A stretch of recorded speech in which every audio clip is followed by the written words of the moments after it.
The following is a production of DallasCowboys.com and the Dallas Cowboys Football Club. How about them Cowboys? Yeah! Go Cowboys! This is Talkin Cowboys. Streaming live from the Dallas Cowboys World Headquarters at the Star in Frisco. Pollard streaks in. Touchdown. Parsons has sacked it. Prescott keeps it, and he bangs it in for the touchdown. And now your hosts, Isaiah Stanback, Nick Harris, John Machota, and Kyle Yeomans. Go! Dallas Cowboys! It's a Victory Monday on Talking Cowboys, presented by Black Rifle Coffee Company, as we are live from inside the SWBC studios here at the Star in Frisco.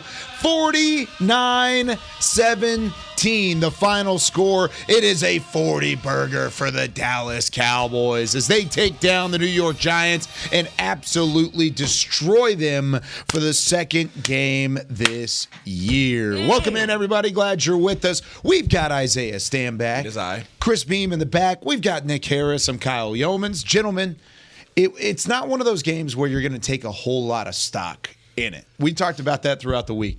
This was a bad Giants team.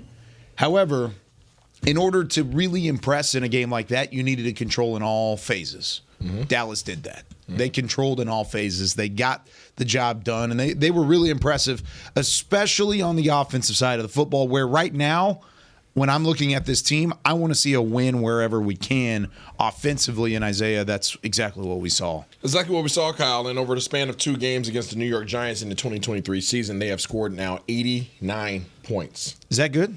It's all right, man. That's pretty good. Pretty good. 89-17, the final score between the Giants and the Cowboys. Franchise record for point differential in a season against the Giants, by the way. Isn't it against any team? It could be. I think it is. It very well could be. We were looking it up last night. So. Nick Eamon and I were looking at it. Yeah, I believe it's the most point differential in a single series ever of any team that they played. I mean, it would have to be a divisional foe, of course, because you'd have to play them twice and then dismantle them twice. That's hard to do. Yeah. It's hard to do in any league. I don't care if it's college, high school, JV, doesn't matter. It's hard to beat a team 89-17 over the course of 2 games. Yeah, for me, I think the biggest 2 things that stand out. One, Brandon Cooks, which I'm sure we'll get into a little bit this week and definitely on Friday. Would you say he's? Why would you say that? Would you say he's starting to heat up? Yeah, he started to heat up, got real spicy in his production on Sunday. But just a real quick side note, as soon as Brandon Cooks hit that 100-yard mark, Isaiah was in the press box buying the hottest possible hot sauce that he could find on the internet. So, yeah, tune in Friday. I kind of have an idea. So, on like segment 2 on Fridays, I got key matchups that I'll lay out. I say I just do it right at the beginning of the segment and try to get through key matchups with it. So I'm with that. For those who did not tune in on Friday, because we've got a lot of Monday viewers that are just wanting to hear about the game, and trust me, we're going to talk about this game. One thing that we bet on, it was Isaiah versus Nick. A lot of people thought I was involved in this. You were. I was just facilitating it, and I agreed that if it was a push, because the bet was you instigator 100. Yeah, that's exactly what it is. I like to poke the bear. Pour honey on it. Yeah, okay, Dak. The bet was Brandon Cooks over 100 yards receiving. Over 100 yards, that would mean Isaiah wins. Mm-hmm. Under 100 yards, that means Nick would win. I said if it was a push, it was right at 100, I would do it as well, and we would all 3 have the hot sauce challenge. I was very confident. What it is we are going to take a Tostitos chip, lather in hot sauce. Lather. Man, it's going to be a healthy lather from Isaiah. May even get the scoops, the Tostitos scoops. And then you ready to get a trash can? And then take a bite of the hottest hot sauce we can find. Isaiah, what was the hot sauce that you came up with? It's called? I don't want to give him any scouting reports. I don't want to scouting reports. Yeah, I don't want him to do There's no scouting reports with hot sauce. That's like, hey, I got this knife. You want to get a scouting report on? I honestly only purchased. That's fair. I only purchased the one that I have. I got you a fresh batch. Fresh bottle. Yeah. Fresh bottle of it's called. Appreciate The that. Inn. It's called The Inn. It's by a company called Flatline. Okay. Yeah. That gives me confidence. That's 0 of 2 in the name category for me. Red flag. It's rated the 3rd hottest hot sauce in the country. Okay. At least it's 3rd. Yeah. At least it's third. We didn't go number one. 1 and 2, they we won like you. $130 for those bottles. Yeah. So we didn't do that. Yeah, we have to get sponsored. The end is what it is. If you look it up, it's got in terms of the spiciness scale, Scoville scale. SHUs, 6 million. That's beautiful. I'm 6 so milli. excited. I'm just thrilled. Can't you tell? What is a scorpion pepper? I don't know. That's what it was. It was a Reaper pepper. But about Brandon Cooks, if I want to dive into this, I expected him to have his best game of the season because we talked about it last week. The man coverage of the Giants that the Giants do play and the young, depleted secondary that they have. I expected Cooks to get going. I was expecting somewhere in the 80, 90-yard range maybe. But 173 yards, Yeah. I think it was 14 yards off of his career high. It was a huge day. And he got involved in the short and intermediate game. He got involved downfield. I think the play that stood out to me the most was when they were inside their own 20, I believe. And Dak just threw a go route out of the slot to B. Cooks. And he just brought it in. It was a physical route. He got off the line quick. He did his job, and it was great to see. And then the other thing that really stood out to me offensively, Rico Dowdle, 12 carries, 79 yards, and 1 touchdown. Feed him. I believe whenever the starters came out, he had only had 9 carries, but still, it was a really productive day for Rico Dowdle. He was averaging right at 10 yards a carry whenever the starters were pulled. And I think that's something we've been talking about as well, is just get the running game a little bit more multiple. We've seen what Tony Pollard can do in the run game downhill. Not necessarily loving what I've seen from him so far in that aspect, but for what this offense is built to do and what they want to do in the running game, I think Rico Dowdle may end up being the better facilitator of that. Can I put this into perspective in regards to Brandon Cooks? No, I'm mad at you. All right, I figured you would be. Listen, I was fully confident in Brandon Cooks this week, mainly because of the fact that I know that he has been underutilized. Mm-hmm. I know that he has secretly not been happy with the non-use of him in this system. Right now, he's professional. He's about as professional as they come. He's gonna take care of business. He's gonna do whatever's required for the team to win. Always liked his mindset too. Always, just, I think level-headed. At least in terms of what he speaks to the media. I mean, level-headed. I mean, he is that guy. He is a team player, but ultimately, he's a dominant player too. If you actually give him the opportunity. And this team, the New York Giants, played the most man coverage out of anybody in the league. So I knew that with all those things kind of in the pot, I realized that he was going to have an opportunity to win on man-to-man coverage in this game. And there was ever a chance for him to get going, it was going to be this game. And let me put in perspective, coming into this game, Brandon Cooks had 17 receptions, 165 yards, and 2 touchdowns. Weeks 1 through 9? Yeah, and damn near doubled all of those. Right? 17 receptions. Yep. He had 9 receptions last night. 165 yards on the season. Had 173 yards last night, and then 2 touchdowns on the season, and then he had a touchdown last night. So he halved the touchdown margin. He upped the yardage. Yep. And he almost tied. Well, he almost halved the receptions all in one night. Yeah. And the question mark that most people have is like, well, if you start giving B. Cooks the ball, then you're going to take away reps from CeeDee Lamb. That's interesting. What was CeeDee Lamb's stat line? That dude had 11 receptions, 151 yards, and a touchdown. So you're saying both guys went off? Yes. Oh, okay. No doubt. So, also, CeeDee Lamb, the first player in NFL history with 3 consecutive games of 10 receptions and 150 yards. History. CeeDee Lamb. I knew something was up when I saw that one him. arm grab down the left sideline was nasty. Yeah, that was disgusting. disgusting. It was. Yeah, It was nasty. Now, I believe that was his first catch, wasn't it? First or I think second? it was either first or he second. He got going early, and Yeah. it was not stopping from there. The other part about it kind of goes back to what you guys were talking about in terms of the run game too. First time in Cowboys history that they've had 2 150-yard receivers and 2 50-yard rushers in the same game. So the fact that they've had that much success spreading it around, Isaiah, goes back to your point.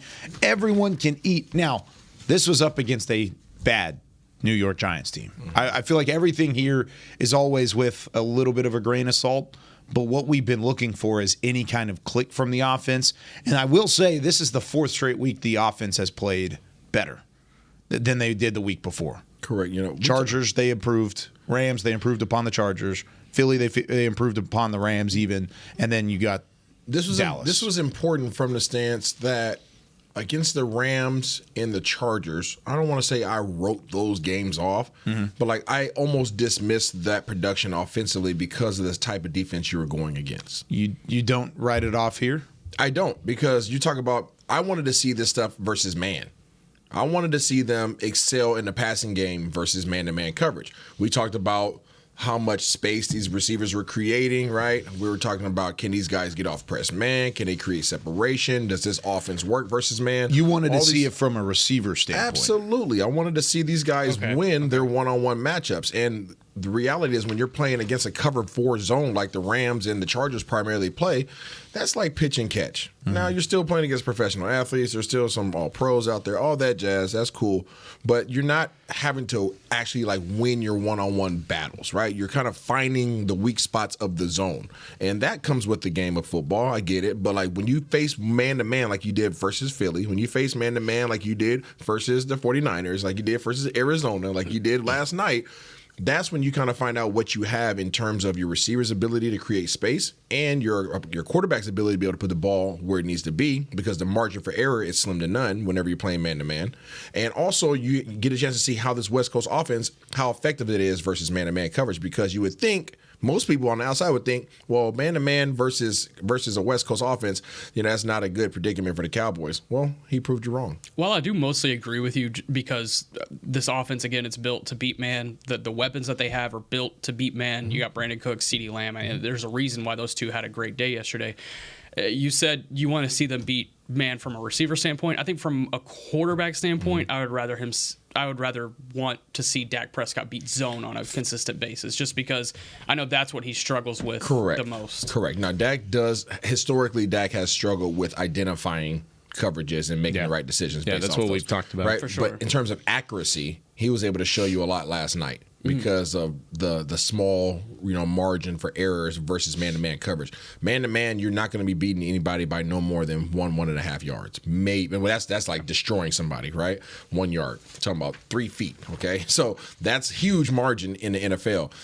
And you have to pick, you got to be able to place it on the correct shoulder based upon the type of route. You're talking about the loft, right? The angle in which the ball's coming in on deep throws and all those things. There's a whole lot of things that we can get into analytically.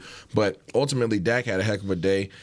He was accurate. He made good decisions. There's one bad decision, obviously, that bit him in the butt. But again, that was his own coverage. I was about to say, what was it? That was zone. So, that's something that he has to continue to work on and identify. But in terms of last night, I'm very impressed with these guys, regardless of the fact that this was a bad team. They still had to win their matchups. With that being said, the defense also did their job, too. Thanks. Because you're talking about Brandon Cooks, 173 yards, right? Receiving. Total yards for the New York Giants last night, 172. Brandon Cooks had more receiving yards by himself than the entire Giants offense did last night. DeVito. And I feel like, of course, the storyline, the head storyline, and we'll talk about it a little bit more in the second segment, has been the offense, but the defense deserves some credit in what they did last night as well. Yeah, absolutely. It started early and often, and you look at a lot of these guys in all 3 levels, everybody had a good day. There was a bad stretch that Jordan Lewis had where he had back-to-back penalties, but other than that, I really can't point at anybody that had a bad stretch during the entirety of the game. You could look at when the twos came in late in the game, but I didn't have an opportunity to see that. We were already going down towards the locker room. But yeah, the defense was awesome. The pass rush was great. And I put this in 5 takes last night, and I'd like to get y'all's opinion on it. All of a sudden, this team's rush defense has become a strength. Yeah. They are limiting really good runners. They haven't allowed a 100-yard rusher all season, which it felt like there was like a 5-game stretch last year where they had one every game. But yeah, you got to give credit to those guys in the interior. I don't know if it's having a first-round pick in Mozzie Smith and the rest of that group saying, hey, we need to step up, or if it's just a different approach this season by Dan Quinn and that group. But a lot of credit towards those guys in the middle, both in the defensive tackle area and in the linebacking core. Nothing to add on the defense at all, Isaiah? He's not a defense guy. I know you're not. That's a bad offense. It is. It's a really. I'm not taking anything away from the defense. They went out there and took care of business, but that was a really bad offense. Okay. Even when guys are wide open, DeVito couldn't hit him. He was pressured 17 times. Yeah, he was under pressure. 26 dropbacks. No, facts. He was under pressure, but the times where he wasn't under pressure, he was still throwing the ball into the grounds. It was sucked for them. So, Nick, you said nobody had a bad game. I was just looking on Twitter this morning. Micah Parsons didn't look happy on Twitter. Didn't end up with a sack. He left the locker room without talking to anybody after his team wins 49-17. Is that something we should dive into, or is that something that just because of the game and where it was, just gloss over it and move on to Carolina? I'm not really sure what that tweet was about last night. When I first saw it, I thought it was he had said, "Wow, I've never been this speechless in my life," or something like that. And he had a couple of emojis, like the zip emoji zippers. or whatever. I thought initially that it had to do with just the big win. Like, it was like, dang, like, what a big win. I'm speechless. Like, that's what I thought initially. And then everybody else was on taking Twitter it a different way. Was like, Micah's unhappy. How can you be unhappy after a big win like that? And I was like, but I don't really know. I think that's something you're gonna have to ask Micah at the end of the week. But that I'm gonna kind of keep it towards that until we know what Micah actually meant. Yeah, and that's the thing is there are, I mean, even driving in this morning and hearing it on the radio stations they were talking about Micah Parsons not being happy. I don't know where. I know he didn't get a sack, but outside of that, there's not a whole lot to be unhappy with this ball club. And especially defensively against the bad offense, against the offense that had one player really that was a scare for you, Saquon Barkley, limited him to just 66 yards. If Micah Parsons is unhappy, he'll be all right next week. Like, they're playing a horrible offensive line next week. He's going to get his, so I'm not worried about it. Yeah, I'm not speculating on anything. It's not. All I can say is it's not a good look to run out the locker room. Not run out, but be the first one out the locker room. After and he was. He walked right by us after a big team win. That I can't stand. It's not the first time he's done it. I don't care how many times he's done it. I know. I'm just saying, like, that's not a good look. Yeah, that's all I'm saying. I'm with you. I'm with you 100%. I'm just saying it's not the first time he's done it. I don't think there was anything too out of character from him last night. But again, maybe I'm taking it out of context. Yeah, I'm not. That's not a good look. You know who did stop by and say something? Brandon Cooks did. Oh. We invited him on Friday. Hot son. Oh God! Yeah, we'll see if he. Yeah, we'll see if he comes. I'll re-invite him whenever we get into open locker room this week. We'll see if he wants to pop on the show 9 a.m. If he's in the building, that'd honestly be pretty funny. At what be point did you hilarious. know that you had lost? Because we were sitting. He had got up to like 52 yards like that. Quick. And then it was like the 20 or 30 yard catch after that along the left sideline. That's when you recognized. That's when I accepted defeat. I was like, all right, cool. I knew before the initial kickoff. Cool. Stop. Man. That's great. I mean, you did, but then after he caught his first couple balls, I looked down there at you. You were like, just don't even look down here. Just behind the scenes, I mean, we don't normally go to the stadium. Isaiah and I are usually here at the Star in Frisco doing our pre and post game. Yesterday we were at the stadium, which, by the way, the crowd out there in the AT&T East Plaza was phenomenal. That's awesome. They were all day long. Maybe I'll get an invite out there one day. They were lit. You have an invite. You always got an invite. I'm messing with you guys. But man, the crowd was incredible. We got to meet so many great fans out there, and we'll be back out there for the Seattle game, by the way. Woo! So just a couple weeks down the road, Seattle Thursday Night Football. Boom, we'll be out there in the dark. That's gonna be crazy. That's the Isaiah Standback special, bro. That's what I said. I was like, we're just appealing to Standback fans because we do it for the Giants game. We want to ring with them, and then we've got Seattle. It's just like the whole thing. There'll be like 50 Seahawks fans just on the literally. There will be. I can guarantee that. It's going to happen. With that being said, though, we were all sitting together in the press box, which is not the normal thing. Usually it's Nick by himself in the press box. And then it's Nick, me, and then Isaiah. And every time Brandon Cooks had a reception, we were looking right at Nick. Both Isaiah and I looking to the left, looking right at Nick. So Friday will be fun. We'll do it Friday. Second segment, the hot chip, hot sauce Brandon Cooks challenge. We'll take our first break here, though. When we come back here on Talkin Cowboys, presented by Black Rifle Coffee Company, we're going to take a look deeper into what this means for the Cowboys. Is this something to build upon going into the Carolina matchup? And what else can we take from the 49-17 win over the New York Giants? More Talkin Cowboys coming up right after this. Todd thought it would be secure to jog in the cheetah savanna. Todd believed the big cat repellent he bought online was reliable. And now, Todd is trying to be faster than this cheetah that can run 80 miles per hour. But the good news is, Todd has AT&T 5G that is fast, reliable, and secure.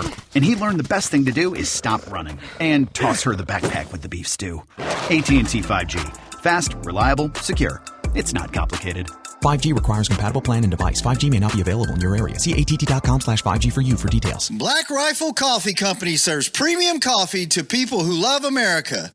When you drink Black Rifle coffee, you are directly supporting veterans, law enforcement, and first responders in your community. Black Rifle's expert roasters love coffee almost as much as Texas loves football, so it makes sense that America's Coffee partnered with America's team. Go online at blackriflecoffee.com and fuel up with the official coffee of the Dallas Cowboys. That's blackriflecoffee.com to fuel up today. Cowboys fans, after that move, we've just coined the term Rowdy Replay. Let's roll back the tape. Okay, there's our mascot Rowdy cheering on the boys. And now he's on his phone, on his Bank of America mobile banking app? Staying on top of his finances with his virtual financial assistant, Erica. Bank of America's digital tools are so impressive. Cowboys fans just can't stop banking. Learn more at bankofamerica.com/can't stop banking. Erica is only available in the English language. You must download the latest version of the mobile banking app, only available on select mobile devices. Message and data rates may apply. Member FDIC. Welcome back into Dear Doctor, the show where I answer life's questions with an ice-cold can of Dr. Pepper. Sheila, let's hear from our next caller, would you? Dear Doctor, my friend supported me during a tough time, but what's the right gift that says, thanks for being a shoulder to cry on? Okay, this one's easy. I say give her a delicious Dr. Pepper. Nothing says, thanks, girl, better than a one-of-a-kind soda. Yes, any Dr. Pepper flavor will do. Now, just a reminder that I don't need to be a real doctor to know that Dr. Pepper is the one you deserve. Back to Talkin Cowboys. Back here on Talking Cowboys, this portion of the show is brought to you by Quaker Oats, a super trusted superfood. Quaker Oats, the official oatmeal sponsor of the Dallas Cowboys. Glad you're with us. In the back, Chris Beam, Isaiah Standback. We've got Nick Harris. I'm Kyle Yeomans. Apologies for the voice struggles today. We had all post-game, pre-game, post-game, and then at the stadium it was a little bit louder last night, so I'm struggling through some voice cracks this morning. With that being said, the way that this game was played, a lot of Cowboys fans and a lot of fans in the NFL are going to say, do it against a good team. And I get it.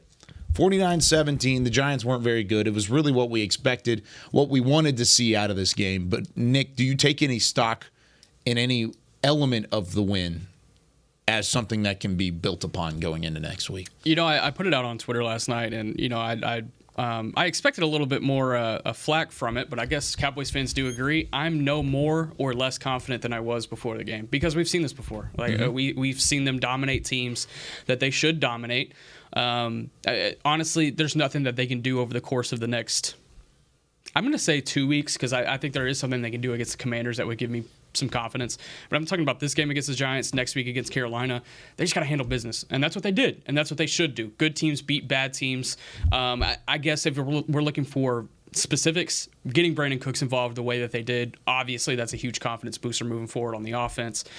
Same with Rico Dowdle.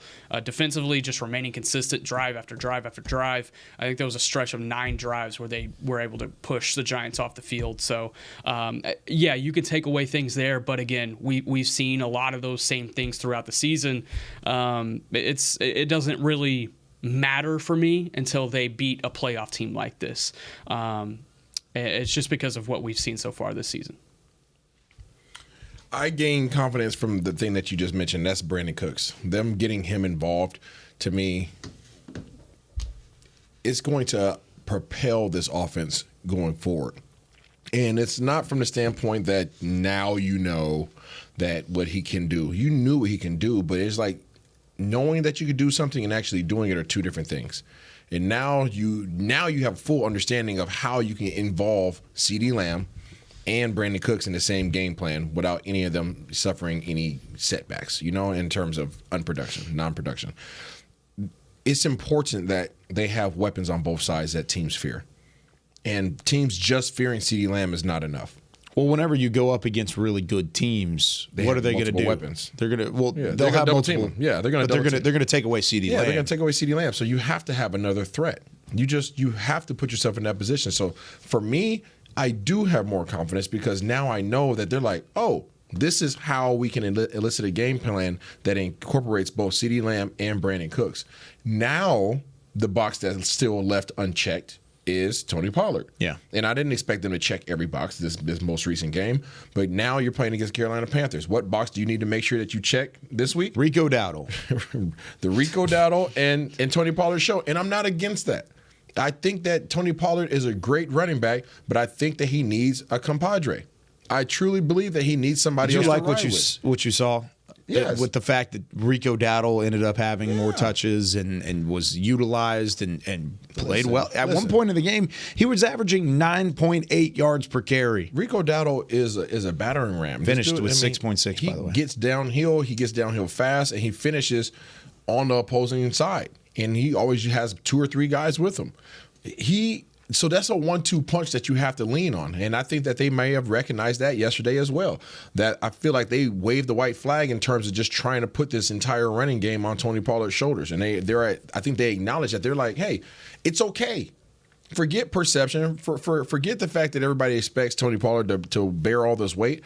Like, let's utilize our 1-2 punch. We have a solid 1-2 punch. If that's going to be effective and it's going to help our offense, so the heck what everybody thinks should happen. Let's make sure that we use both of these guys to elicit a running game. And if we have a running game, then we can get to so much more of our offense. And they have not touched a fraction of what they can do offensively because the play action game is non-existent. I'm with you. I think there's a really good opportunity now that they have found Rico Dowdle can be relied upon rotating in with Pollard. That was something I thought about during the game last night too. I was like, hey, these guys complement each other really well. Yeah. Like let's bounce them off each other. Let's see what they can do. I would love to see that highlighted this week. Like if Dak Prescott goes out in Carolina and throws for like 200 yards, and those 2 running backs they combine for like 150, I'm all right. I feel good about that. Yeah, and I mean, Mike McCarthy will never really admit to it. I mean, he always has the line of we don't play fantasy football. We don't really worry about spreading it around. We want to be successful on our side. You saw the run game yesterday start to click against a front 7 against the Giants. It's probably the strength of their team right now, and that's Dexter Lawrence, Kayvon Thibodeau. They've got some guys up front. They aren't a great defense. They gave up 49 points last night, but the way that they ran the ball effectively, 6.5 yards per carry on 12 carries for Rico Dowdle, 15 carries for Tony Pollard, 55 yards. He still wasn't super effective, but he did break one for 15, and he was used out of the backfield as a pass protector as well in the game too. So I liked some of the early looks. I agree with you, Nick. I want to see those 2 highlighted against Carolina. Carolina can't stop the run very well. So with that being said, I want to see them run pretty heavy on the Panthers and try and continue to get this thing right and build it in the right direction. The Giants are giving up the 9th most rushing yards per game in the league this season. The Panthers giving up the 7th most per game this season. So really good opportunities in these 2 weeks to find the running game a little bit. I know that's going to be a question that McCarthy and Brian Schottenheimer get asked today. Curious to see just kind of how that played about. I talked to Rico Dowdle in the locker room afterward, and I asked him, do you feel like there was trust built as the game went on? And he was like, yeah, for sure. With every carry that he got, he could tell that they were continuing to rely upon him in those situations, and you saw that manifest. With all of this, the Brandon Cooks, the CeeDee Lamb, the Rico Dowdle, all the offensive line, how they played last night. Well, let's quickly hit on that. Offensive line played really well. 0 sacks allowed. They blocked up Dak Prescott well.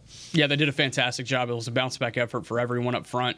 I think Biotish was probably the one that was that allowed pressures the most. The play that I think of is the one where Dak Prescott had to like kind of jump into the downfield throw to Cooks, and then he got hit by Dexter Lawrence and kind of thrown down, and we were all holding our breath for a minute. Yeah. But other than that play, I can't really think of any moment where I was like, gosh, I wish the offensive line would put Dak in a better situation here. And you have to give credit to Terrence Steele as well, bouncing back from that game that he had in Philadelphia last week. And doing what he did yesterday. It's really good to see, but that's what that offensive line should do to that defensive line. So there's a couple of really interesting pass rushers that we'll get into later in the week for Carolina that I saw during their horrible Thursday night football game this past week. So there's going to be a couple of opportunities to, continue that momentum, but still going to be a really good defensive line. But kind of where I was leading before talking about the offensive line is the fact that that's what these games are. And we talked about that going into the week as well. This is the first of 4 games that are winnable games, and they ramp up. They ramp up in a specific way. I think the Giants right now might be the worst team in football, and if they're not, it's Carolina. It's the other worst team in football currently. So those 2 teams are certainly terrible. Okay. You got a chance to win those games and win them big and really get everything rolling in the right direction. Then you take a step up with Washington. Washington's still a decent team. Yeah. They challenged Seattle last night. That's a decent Washington Commanders team. Then you've got Seattle, which I think is just a small step up from Washington, but then you're getting into the meat of your schedule at that point forward. So this is the get-right month for the Cowboys. They've checked the first box. Is that what we're looking for going into it, mindset-wise, from this Cowboys team? Absolutely. This is a confidence-building section of your season, and that's how you utilize it. And you want to make sure that, A, you win the ball game, B, you get out healthy, and then C, you go out there and you execute on things that you struggle with in the first portion of your season. The things that you saw, protection issues, you still had a box that was left unchecked last night in terms of penalties. Right? I think they had 8 penalties for 73, 83, somewhere around there. 9 for 83. There you go. 9 for 83 yards. It didn't feel like it piled up like that. That's wild. But I mean, that's Giants had 2 for 5 yards. This is I would like a number like that. Attacking those aspects of your game that you have to improve upon, right? So your protection, something that you can't do anything unless you have solid protection. So obviously they checked that box last night. Getting your multiple playmakers involved. They figured that out last night. Yeah. Okay, continue to shut down opposing teams' most threatening running backs. Okay, you shut that. You obviously checked that box yesterday. So those things all got checked off. But the one thing, the penalties, you can't have that. They have to figure that out. That's something that he still has to hone in on over these next few weeks and get that facilitated. Because if you have penalties against if you have this number of penalties against really good teams, that will be the reason why you lose the game, right? So you can't have 9 penalties. You can't beat yourself. So some of these things, these pre-snap penalties, post-snap penalties. I know Neville Gallimore had some last night that's controversial, but like all those things, you have to make sure that you start again. Boom, check them off. And then when you start to face those good teams again, like Seattle, you start from that point forward, that's when you find out, okay, the boxes that we checked, are they fully filled in? Mm-hmm. Are they filled all the way in, or did we leave it a little bit, shaded? Because now you start to figure out exactly what you have. You're not going to know exactly what you have versus these weaker teams, but you at least make sure that you're heading in the right direction, and then you get to the real test. Right, those are the quizzes. These are the quizzes, and then you get to the actual test. And the test ones are obviously the ones that matter. Well, when it comes to penalties this season so far, Dallas and Arizona are at the top of the league with 69. Nice. It's not good. Not so nice. Not so nice for sure. But penalty yardage, they're 5th. I don't know if that helps you breathe a little bit better. Breathe at all. What did you guys think about some of the young guys who had some extra playing time yesterday? We mentioned Rico Dowdle, Jalen Brooks, 4 catches on 4 targets. He was out there balling. Mozzie Smith sighting in the early drives, had a tackle for loss and played well in the interior. Well, which one stuck out most to you? I really loved what I saw from Mozzie Smith. I think that was his best game that he had as a Dallas Cowboy, and I was able to catch up with him in the locker room afterward, which honestly is like a blue moon. It's hard to catch Mozzie, but he was confident after the game. He said he feels like he's stacking confidence with every game. We'll have an article out today on DallasCowboys.com on our conversation, but he did a really good job filling running lanes. His get off was great, which I think that's been the biggest point of emphasis for me, because that's something we saw at Michigan that we haven't seen this year, and that's not a technique thing. That's just getting off the ball. We saw that a couple of times last night where it was really good. A couple of times still where it was really bad. But overall, I love what Mozzie Smith did. You mentioned Jalen Brooks, those 4 receptions. It's great to see him get going in the pass game. We saw what he did in the preseason and during training camp as far as being a physical receiver and going up and fighting off contact and bringing down receptions. And we saw that again last night. And then Deuce Vaughn in the return game. He didn't really have a ton of opportunities, but he had a couple of returns where you saw the flash a little bit. So it was good to see that 23 draft class get going. I just love that we're in November and we're talking about Rico Dowdle and Jalen Brooks. Yeah. That makes me feel much better about this team than having both of those guys just die off. Now, Jalen Brooks, of course, he's a rookie. Rico Dowdle, we have not been talking about him in November at all, and he's been great. Not necessarily a rookie, definitely not a rookie, but one thing that I was happy to see was the utilization of Rashaan Evans yesterday and how Cowboys rookie. Yeah, Cowboys rookie, but they put him. He started. Yeah, right? He started and he played his fair share of snaps, and how they utilize him in the base sets, and then brought in Marquise Bell as the curveball.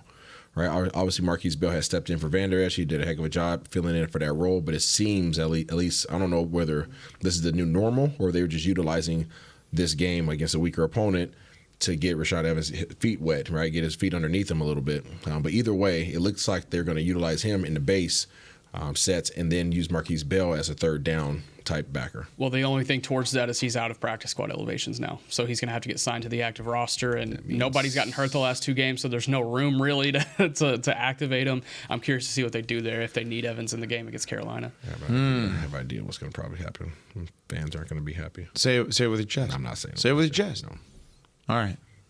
We'll say it in the third segment. When we come back here on Talking Cowboys, we'll have some smelly stickers to give out. It's our player of the game as the Cowboys take down the Giants 49-17. And then we'll take a look ahead tomorrow to a Talkin' Tuesday where we get to hear from the fans. More Talking Cowboys right after this. They say champions are remembered, but legends are never forgotten. United Ag & Turf offers a winning lineup of John Deere equipment built to tackle any challenge on and off the field. Legendary John Deere tractors, combines, residential mowers, commercial mowers, compact construction equipment, Gator utility vehicles, and a full line of golf and sports turf equipment. United Ag & Turf, the official Ag & Turf equipment supplier of the Dallas Cowboys. Visit UnitedAgAndTurf.com to find a location near you. Are you ready to take coffee off your grocery list forever? Black Rifle Coffee Club is here to help. As a coffee club member, you'll get your favorite coffees roasted, packaged, and shipped to your door free of charge on your preferred schedule. Set it, forget it, and never run low on coffee again. Members also get exclusive deals on coffee, products, and discounts from partner brands. Ease your mind and let Black Rifle worry about your coffee supply.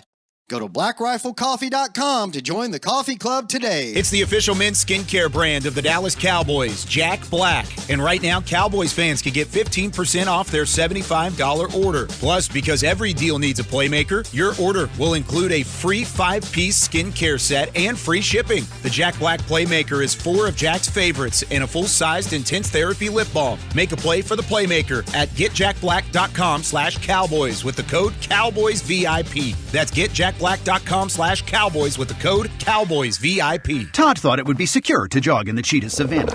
Todd believed the big cat repellent he bought online was reliable. And now, Todd is trying to be faster than this cheetah that can run 80 miles per hour. But the good news is, Todd has AT&T 5G that is fast, reliable, and secure. And he learned the best thing to do is stop running and toss her the backpack with the beef stew. AT&T 5G. Fast, reliable, secure. It's not complicated. 5G requires compatible plan and device. 5G may not be available in your area. See att.com/5G for you for details. Back to Talkin' Cowboys. Back here on Talking Cowboys, this segment is brought to you by Invisalign, the official smile of the Dallas Cowboys. Back with you as we are ready to give our smelly stickers. Before we do so, though, we got a question from the Cowboys text line, and the question is from Manny in Connecticut. He said, why did Micah Parsons play so many snaps at linebacker? I think it's why he might be a little upset following that win. Could be. We don't really know for sure. But, Nick, based off of that, what do you think about Micah playing back?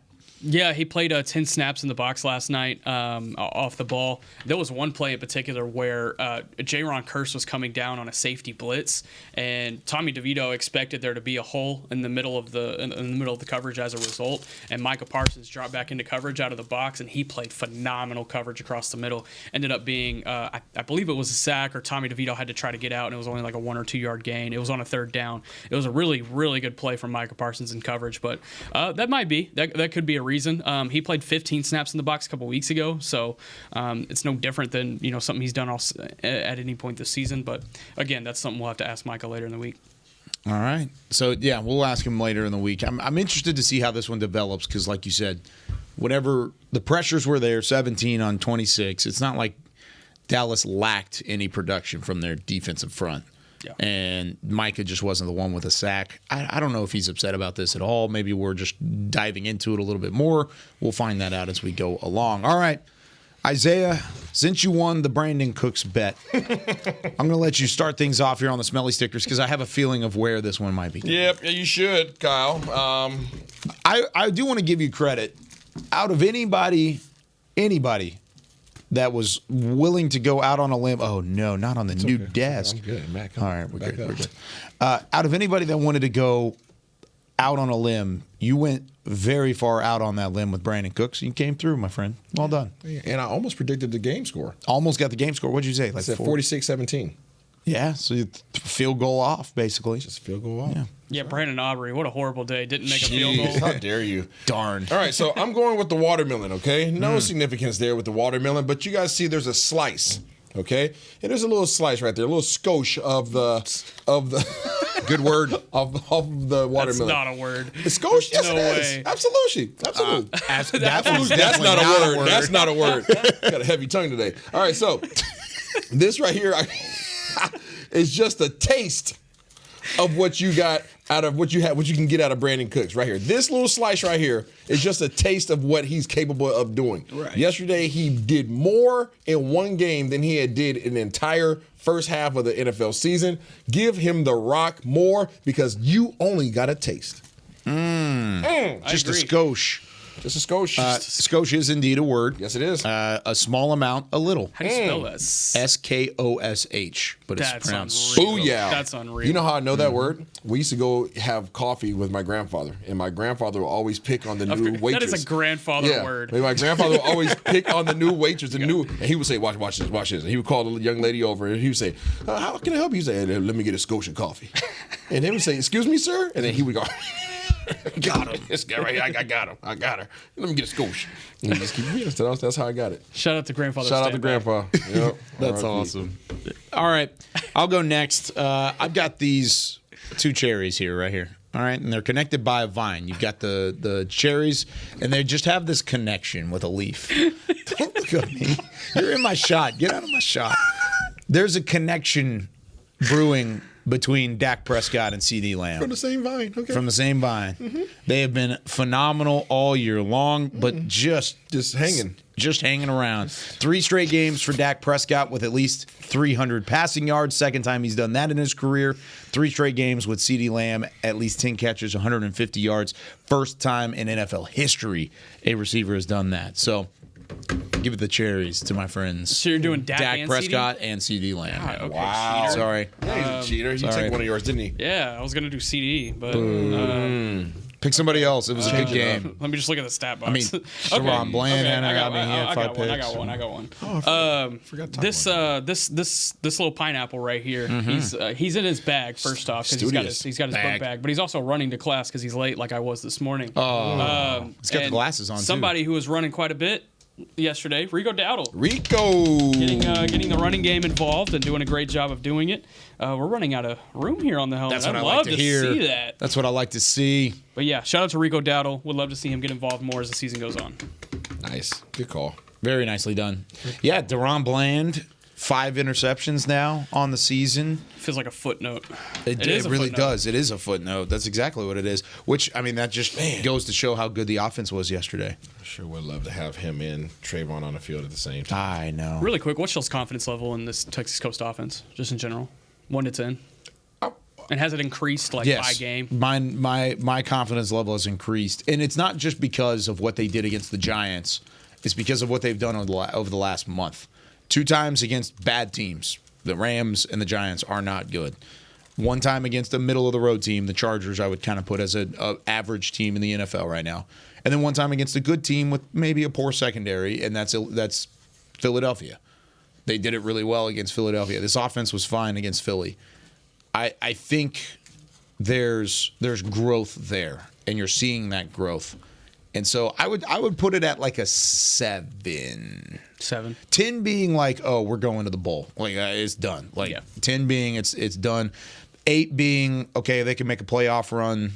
6 is like, all right, I feel pretty confident that they can make some room. I'm at like a 7. I'm not all the way there yet. I'm not jumping out of the cake yet, but I still think they're a good team. Yeah, offensively. I've probably started at an 8, and I'm still at an 8. You know, because I know I have the started at an 8. Well, I have the perspective of what this offense. He's always been a huge proponent. I'm a West of Coast guy, right? Yeah. I ran the West Coast system, so I know what they're capable of. I know that once they started incorporating some of these things in terms of motion sets, all those type of things, personnel changes, I know what they were capable of, and they're starting to get to it, and that's why I was as confident as I was in B. Cooks and this offense, all that jazz. So, the only thing that's missing is the incorporation for the run game, and that's why I keep saying like. Everybody out there, Cowboys Nation, your offense they haven't even scratched the surface of what they're capable of doing because you have no effective run game. When you do have the run game in this offense, this team is going to be a problem. They're going to be an absolute problem because the West Coast offense is predicated on the run. And if you can get that running, the play action game goes crazy. So that's why I'm holding out hope. That's why I'm excited about the potential, and that's why I'm excited about how these guys have been producing over the last few weeks because Coach McCarthy is getting comfortable. And you can see these guys starting to finally just say, okay, they're doing the onboarding process. This whole first half of the season been onboarding, right? They're learning how the system works. They're learning how to go with the flow. They're learning the communication. They're learning the splits and all these different adjustments, all these things that go into being an effective offense. They're figuring it out. And like I said, they're checking the box every single week. And that's what you utilize the middle of this season for, to check those boxes. One of the last infinity stones is they need to get this running game going. And if they do, Dak will go ham because the play action game will have a resurgence. And that's when you'll see that dude that you guys have all been waiting for. I'm with you. I think I'm at like a 7. I was probably only like a 5 or 6 preseason just because of the simplicity that the offense is. That's the only reason I question you there. But I'm probably at a 7. It can push into 8, 9, 10 territory if they get that running game going. Yeah. If the running game gets going, you're going to hear Isaiah stand back. You're going to hear it because I agree with him completely. Play action is where Dak is at his best. And this West Coast offense runs best whenever Dak is at his best. And he's shown that even without really the running game the last 4 weeks. He's been balling. He's been putting up big numbers. He's been putting you in position to win these games. And that's going to continue, especially if the run game gets going. If the run game gets rolling. Prediction, I'll save it. I'll save it. Save it? Save it with the Just Friday with the hot sauce? If this run game gets going, you'll have 2 1,000-yard receivers.